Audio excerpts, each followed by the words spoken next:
ఉన్న బంగారాన్ని విడిపించి ఆ రోజు ఆన్లైన్ రేటుకే మేము కొంటాం. Sharma gold company. నమస్కారం, వెల్కమ్ టు సుమన్ టీవీ. నేను గీతాంజలి. ప్రస్తుతం మనతో పాటు ఇస్కాన్ నుంచి ప్రణవానంద ప్రభుజీ ఉన్నారు. వారి గురించి చెప్పాలంటే ప్రపంచ వ్యాప్తంగా ఎన్నో ప్రదేశాలకు వెళుతూ ప్రవచనాలు చెబుతూ ఉన్నారు. ప్రత్యేకంగా శ్రీకృష్ణ భగవానుడు గురించి, ఆయన లీలల గురించి, ఆయన తత్వం గురించి, మన నిత్య జీవితంలో మనకు అవసరమయ్యేటువంటి ప్రతి విషయము, మనకు వచ్చేటువంటి ప్రతి సందేహం భగవద్గీత చదివితే అందులో మీకు ఒక సమాధానం దొరుకుతుందని చెప్తారు ప్రభుజీ. అందులోనూ ఎన్నో సందేహాలు మనకు వస్తూ ఉంటాయి. ప్రత్యేకంగా ఆయన మాటలు ఎలా ఉంటాయంటే చిన్నవాళ్ల నుంచి పెద్దవాళ్ల వరకు ప్రతి ఒక్కరికి అర్థమవుతుందా కృష్ణ తత్వం గురించి. అలాగే మరొకసారి వారిని స్టూడియోకి ఆహ్వానించాము. వారితో మాట్లాడి మరిన్ని విషయాలు తెలుసుకుందాం ఆ కృష్ణయ్య గురించి. ప్రభుజీని ఆహ్వానిద్దాం. హరే కృష్ణ ప్రభుజీ. హరే కృష్ణ మాతాజీ. రాధాష్టమి వస్తోంది, మీరు ఎప్పుడు చాలా విశేషంగా జరుగుతుంది పూజ. అలాగే అంటే కృష్ణాష్టమి అయినా ఒక నెల రోజులు ఇలా ఉంటుంది వ్యవధి అని చెప్పారు. నాకెప్పుడు చూడలేదు కానీ చూద్దాం అన్న కోరిక అయితే ఉంది. కానీ ప్రత్యేకత ఏంటండి, ఎక్కువగా తెలియదు చాలా మందికి. కృష్ణాష్టమి తెలుసు కానీ రాధాష్టమి ఎలా జరుపుతారు, అసలు ఏంటి విశేషము, అసలు రాధారాణి గురించి చెప్పండి. రాధారాణి గురించి ఈ ప్రపంచంలో చాలా మిస్కన్సెప్షన్స్ ఉన్నాయండి. మీరు ఏమైనా విన్నారా? చాలా విన్నాను నేను. ఇంక నేను తర్వాత అడుగుదాం అనుకున్నాను క్వశ్చన్స్. అసలు వివాహం జరిగిందా, తర్వాత ఏమైపోయారు, వివాహం చేసుకోరని తెలుసు కూడా కృష్ణుడు ఎందుకు ఆమెను ప్రేమించారు, ఇలా ఎన్నో ప్రశ్నలు. ఒకళ్ళు అడిగారు మమ్మల్ని, రాధారాణి కృష్ణుడి కంటే వయసులో పెద్దదట కదా. అవును, ఈ క్వశ్చన్ కూడా ఉంది. మీరు విన్నారా? విన్నాను. సరే, కొద్దిసేపు ఈ ప్రశ్నలన్నింటినీ కూడా ఆన్సర్ చేద్దాం. శ్రీమతి రాధారాణి ఎవరు?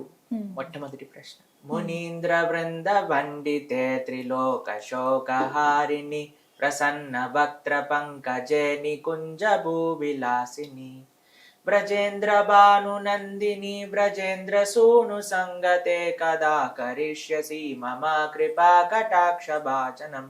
ఇది ఎవరు ప్రార్థన చేశారో తెలుసా అండి? సాక్షాత్తుగా శంకరుడు ప్రార్థన చేశాడు రాధారానికి. ఈ రాధాక కృపా కటాక్ష స్తవ రాజ స్తోత్రము అని సాక్షాత్తుగా శివుడు ఉపదేశం చేసిన స్తోత్రం ఇది. రాధారానికి ప్రార్థన చేస్తున్నారు, ఒక్కసారి నీ కృపా కటాక్షాలు మా అందరి పైన పడేటట్టుగా అనుగ్రహించు అని ప్రార్థన చేస్తాం. మునీంద్ర బృంద వండితే, మునులు, యోగులు, గొప్ప గొప్ప ఋషులు అందరూ కూడా వందనం చేస్తారట. సనక సనాతనాది వర్ణిత చరితే అని అంటారు. అటువంటి శ్రీమతి రాధారాణి యొక్క తత్వం చాలా విలక్షణ, చాలా గోపనీయమైన తత్వం అండి రాధారాణి. ఆవిడ్ని వృందావనేశ్వరి అని అంటారు. మీరు బృందావనానికి వెళ్ళారనుకోండి, ఎవ్వరు మిమ్మల్ని కృష్ణుడి నామంతో పలకరించరు. మీరు ఎప్పుడైనా బృందావనం వెళ్ళారా? బృందావనం వెళ్ళారనుకోండి, అందరూ రాధే రాధే అంటారు. మొత్తం బృందావనంలో ఎక్కడికి వెళ్ళినా సరే రాధే రాధే అంటారు కానీ కృష్ణ కృష్ణ అనరు. ఎందుకంటే కృష్ణుడు కూడా శ్రీమతి రాధారానికి సేవ చేస్తాడు కాబట్టి. ఆవిడే బృందావనానికి ఈశ్వరి, అందరికీ కూడా నియంత స్వామిని శ్రీమతి రాధారాణి. బృందావన ఈశ్వరి అని అంటారు. తప్త కాంచన గౌరాంగి రాధే బృందావనేశ్వరి వృషభానుసుతే దేవి ప్రణమామి హరిప్రియే.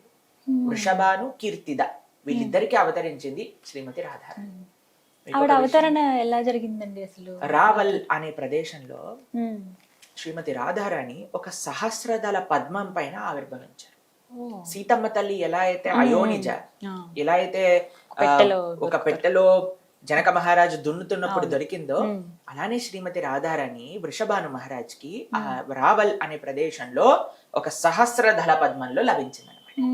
అప్పుడు వాళ్ళ ఇంటికి తీసుకొచ్చి పెంచుకున్నారు శ్రీమతి రాధారాణి. మీకు ఒక విషయం చెప్తాను, ఇందాక అన్నాం కదా రాధారాణి పెద్దదా కృష్ణుడు పెద్దవాడా? కృష్ణుడు పుట్టాక సంవత్సరం 15 రోజులకి రాధారాణి పుట్టింది. పుట్టిన తర్వాత అందుకే కృష్ణాష్టమి చేసుకుంటాం. నెక్స్ట్ అష్టమి రాధాష్టమి. మరి పెద్దవారన్నా అసలు ఈ మాట ఎందుకు వచ్చింది? శాస్త్రాన్ని చదివితే కదండి. మీరు ఎప్పటి వరకైతే రాధాకృష్ణ సీరియల్ చూస్తారో, రాధాకృష్ణ సినిమా చూస్తారో అప్పుడు అలానే అనిపిస్తుంది. ఎందుకంటే సినిమా వాడికి మసాలా కావాలి కదా, మనకైతే అవసరం లేదు మసాలా ఈ ప్రపంచంలో. అందుకే అందరూ కూడా మసాలా క్వశ్చన్స్ అడగడానికి, మసాలా ఆన్సర్ ఇవ్వడానికి ప్రయత్నం చేస్తారు. అప్పుడే కదా జనాలు చూసేది. అంటే సీతమ్మ కూడా అలాగే పెద్దవారని ఇలా చాలా డిస్కషన్స్ జరుగుతాయి కదా. అందుకే ఎందుకు జరుగుతాయి డిస్కషన్స్? ఎందుకంటే తెలియకపోతే చదవం కదండి. ఇప్పుడు వేరే ఏ మతానికి చెందిన వాడైనా వాడు మత గ్రంథాన్ని చదివి అర్థం చేసుకుంటాడు. హిందూ మాత్రం సినిమాలు చూసి, సీరియల్లు చూసి నేర్చుకుంటాడు కదా. వేరే వాడు మతం గురించి చెప్తే వాడి మాటలు ధర్మాన్ని వదిలేసి మారిపోయేవాడికి ఇంకా ఏమి గతి చెప్పండి. కాబట్టి ఎవరైతే శాస్త్రాన్ని అధ్యయనం చేసిన వాళ్ళ దగ్గర నుంచైనా వినాలి, లేదా శాస్త్రాన్ని మీరైనా అధ్యయనం చేసుకోవాలి. రాధారాణి కృష్ణుడి కంటే సంవత్సరం 15 రోజులు చిన్న. శ్రీమతి రాధారాణి పుట్టినప్పుడు పాపం చాలా, మీకు విషయం తెలుసా, మాట్లాడలేదు, అసలు కళ్ళు తెరవలేదు అనమాట. ఎప్పుడైతే లభించిందో ఆ పిల్ల ఇలానే ఉండిపోయింది అంతే. అయితే వీళ్ళు అనుకున్నారు అసలు ఏమైంది, ఎందుకు ఇలా ఉండింది, అసలు ఏం పలకదు, ఏడవదు, మాట్లాడదు, చూడదు, వినదు. వాళ్ళు అనుకున్నారు ఏమైంది అబ్బా ఈవిడికి ప్రాబ్లం ఏమిటి అని అనుకునేసరికి మొత్తం అన్ని చోట్ల స్ప్రెడ్ అయిపోయింది అనమాట. ఇక్కడ నంద యశోదలకు కూడా తెలిసింది ఇలా వృషభానుకి ఇంకా కీర్తిదాకి ఆడపిల్ల పుట్టిందట, కానీ కళ్ళు తెరవట్లేదట, ఏం మాట్లాడేదట, స్పందించట్లేదట, కానీ ప్రాణం ఉన్నది అని తెలుస్తుంది. సరే ఒకసారి చూసి వెళ్దాము అని వెళ్ళినప్పుడు కృష్ణుడిని కూడా పట్టుకొని వెళ్ళారనమాట. అయితే కృష్ణుడు యశోదమ్మ సంఖలో ఇలా పెట్టుకున్నాడు. ఇలా తీసుకెళ్తూ శ్రీమతి రాధారాణి ఇలా పడుకుంది. ఎప్పుడైతే కృష్ణుడు శ్రీమతి రాధారాణిని ఇలా ఉయ్యాలో పడుకోగానే కృష్ణుడు ఇలా వంగి చూశాడు అనమాట. ఎప్పుడైతే కృష్ణుడు వంగి చూశాడో అప్పుడు రాధారాణి నేత్రం తెలిసి, ఎప్పుడైతే కృష్ణుడి యొక్క స్పర్శ, కృష్ణుడి యొక్క దర్శనం జరిగిందో అప్పుడు వెంటనే శ్రీమతి రాధారాణి నవ్వటం ప్రారంభం చేసింది. ఎప్పుడైతే కృష్ణుడి చేతులు ఇలా అన్నాడో శ్రీమతి రాధారాణి చేతులు ఇలా అన్నది. అప్పటి వరకు శ్రీమతి రాధారాణి అందరికంటే గొప్ప భక్తులు అని ఎందుకు అంటాము అని అంటే, ఆవిడ కృష్ణ యొక్క సంస్పర్శలేని దేన్ని ముట్టుకోదు.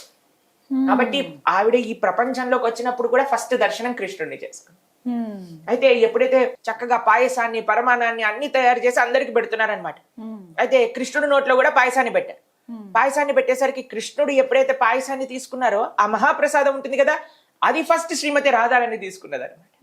ఎందుకంటే నేను చూసేది కృష్ణుడిని చూడాలి, నేను మాట్లాడేది కృష్ణుడితో మాట్లాడాలి, నేను స్వీకరించేది కృష్ణుడి యొక్క మహాప్రసాదాన్ని స్వీకరించాలి. అందుకే రాధారాణిని అందరికంటే గొప్ప కృష్ణ భక్తురాలుగా చెప్తారు. కృష్ణ భక్తి ఎక్కడి నుంచి అయితే ప్రారంభం అవుతుంది అంటే రాధారాణి నుంచి ప్రారంభం. కాబట్టి ఆవిడ బృందావనానికి ఈశ్వరి, కృష్ణ ప్రేయసి అని అంటారు. చాలా మంది అడుగుతారు ఇంకో ప్రశ్న, రాధాకృష్ణులకి వివాహం అవ్వలేదు కదా, ఎందుకు మీరు ఆలయంలో రాధారాణి కృష్ణుడు పక్కన పెట్టి ఆరాధన చేస్తారు, వివాహం అవ్వండి, ఏదో వాళ్ళు గర్ల్ ఫ్రెండ్ బాయ్ ఫ్రెండ్ అంటూ ఉంటారు. మీకు ఒక విషయం చెప్తాను, ఎవరైతే ఈ ప్రశ్న అడుగుతారో మీరందరూ ఫస్ట్ వెంటనే టికెట్ బుక్ చేసుకుని బృందావనానికి వెళ్ళిపోండి. వెళ్ళిపోయి బృందావనంలో బాండీరవన్ అనే ప్రదేశం ఉంది. మీరు బాండీరవన్ వెళ్ళండి, బృందావనానికి వెళ్ళి బాండీరవన్ అనండి, మిమ్మల్ని తీసుకెళ్ళిపోతారు. అక్కడ రాధాకృష్ణ వివాహస్థలి అని వాళ్ళిద్దరి వివాహం జరిగిన ఒక పెద్ద లీలాస్థలి మనకు కనిపిస్తుంది. అక్కడ రాధాకృష్ణులు ఇద్దరికి వివాహం జరుగుతున్న ఆలయం అక్కడ ఉన్నది. సాక్షాత్తుగా బ్రహ్మాది దేవతలందరూ, ఇంద్ర, కుబేర, వరుణ, వాయు, చంద్ర, రుద్ర అందరి దేవతలు కలిసి రాధాకృష్ణుల యొక్క వివాహం భాండీరవనంలో జరిపించారు.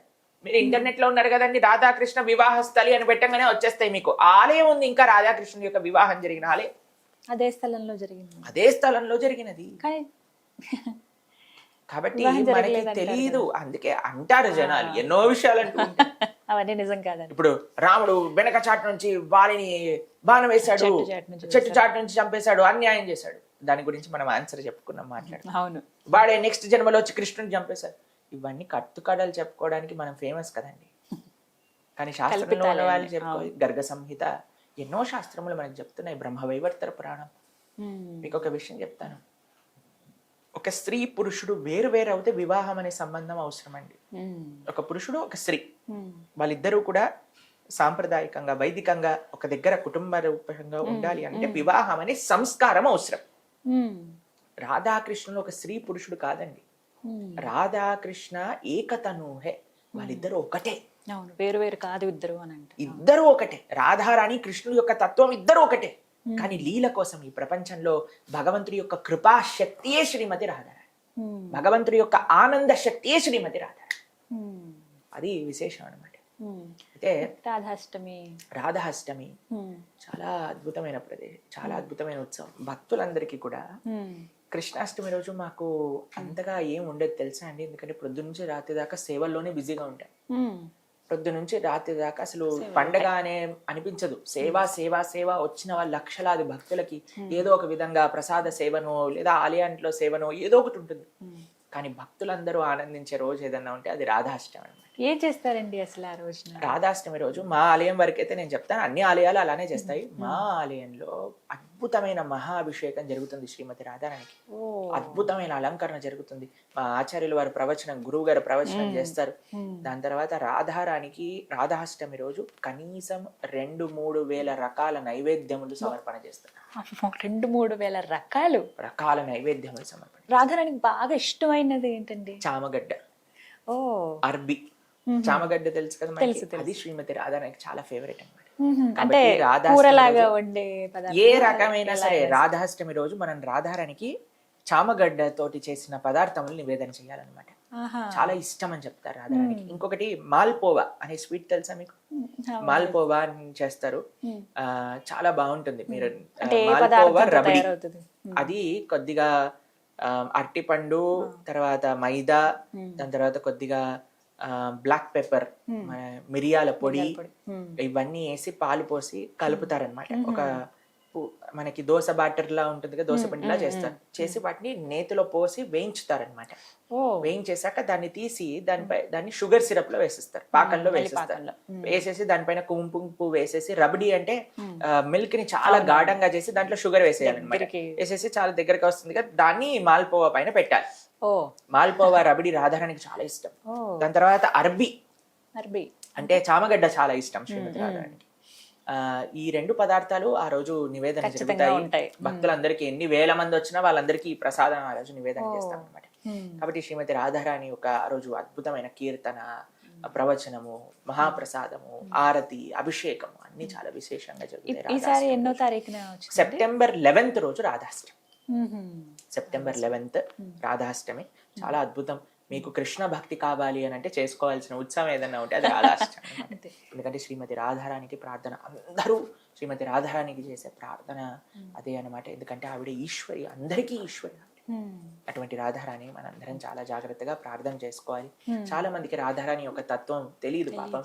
చాలా మిస్కన్సెప్షన్స్ వచ్చాయి. ఎందుకంటే పిచ్చి పిచ్చి సీరియల్లు, సినిమాలు చూసి వాళ్ళు ఈ సాంగ్లు అవన్నీ కూడా విని వాళ్ళకు ఒక మిస్కన్సెప్షన్ ఉంది. కానీ శ్రీమతి రాధారాణి పరదేవత, రాధిక పరదేవత, సర్వ లక్ష్మమయీ సర్వ కాంతి సమ్మోహిని పరహ అని అంటారు. రాధారాణి పరదేవత. పరదేవత యొక్క అందరూ శ్రీమూర్తులందరూ కూడా శ్రీమతి రాధారాణి నుంచి ఆవిర్భవిస్తారు.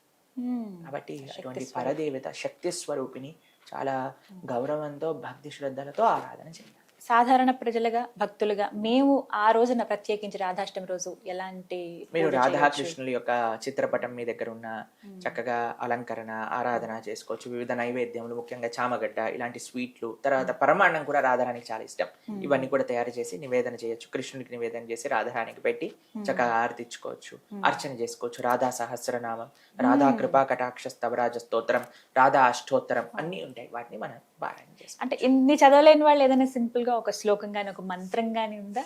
సరే, నేను ఒక మంత్రం చెప్తాను, దీన్ని మీరందరూ కూడా రిపీట్ చేయొచ్చు. అలానే ఆ రోజు కూడా మనం ప్రార్థన చేయొచ్చు.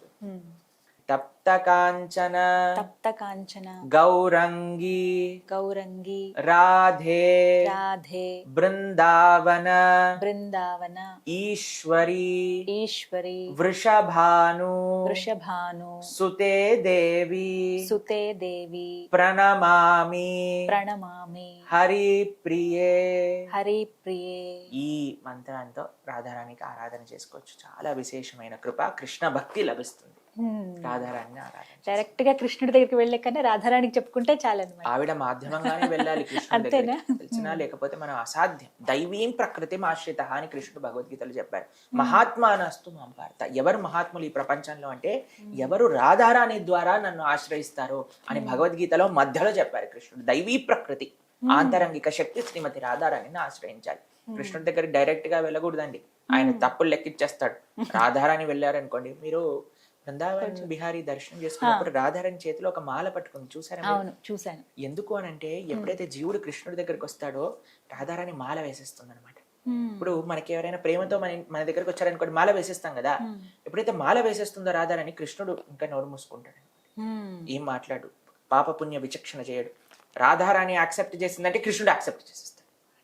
అందుకే కృష్ణుడి దగ్గరికి వెళ్ళక ముందే రాధారాణి మాలేసేస్తుంది. వీడు నా వాడు అని నించోబెట్టేస్తుంది కృష్ణుడి దగ్గర. అనగానే ఓ రాధారాణి వాడుగా, సరే అయ్యా పద అని అంటే అంత ప్రేమ స్వరూపి అందుకే ఆవిడ. రాధారాణి కృపా స్వరూపిణి, రాధారాణి ప్రేమ స్వరూపిణి అనమాట. కాబట్టి ఎప్పుడు రాధారాణి ద్వారానే మనం భగవంతుని ఆశ్రయించాలి. చేరుకోవచ్చు. అది అన్నిటికంటే సేఫ్. అమ్మతోటే నాన్న దగ్గరికి వెళ్ళాలి కానీ డైరెక్ట్ గా నాన్న దగ్గరికి వెళ్ళకూడదండి. అమ్మ దగ్గరికి వెళ్ళి అమ్మ ఇది అయిపోయింది, అన్నీ అయిపోయింది, నాకు డబ్బులు ఇప్పించు అనగానే ఓన్లే వెళ్తారంటే కొద్దిగా డబ్బులు ఇవ్వండి, సరే నాన్న కూడా నువ్వు నీ పర్మిషన్ ఉంది కదా ఓకే. కాబట్టి అమ్మ ద్వారానే స్వామి దగ్గరికి వెళ్ళాలి. అది చాలా చక్కగా ఇప్పటి వరకు తెలియదు ప్రభుజీ ఇలా అని చెప్పి, రాధాష్టమి ఇంత చక్కగా చేసుకోవచ్చు మేమందరం కూడా అని చెప్పి చక్కగా వివరించారు. ధన్యవాదాలు ప్రభుజీ. హరే కృష్ణ. హరే కృష్ణ.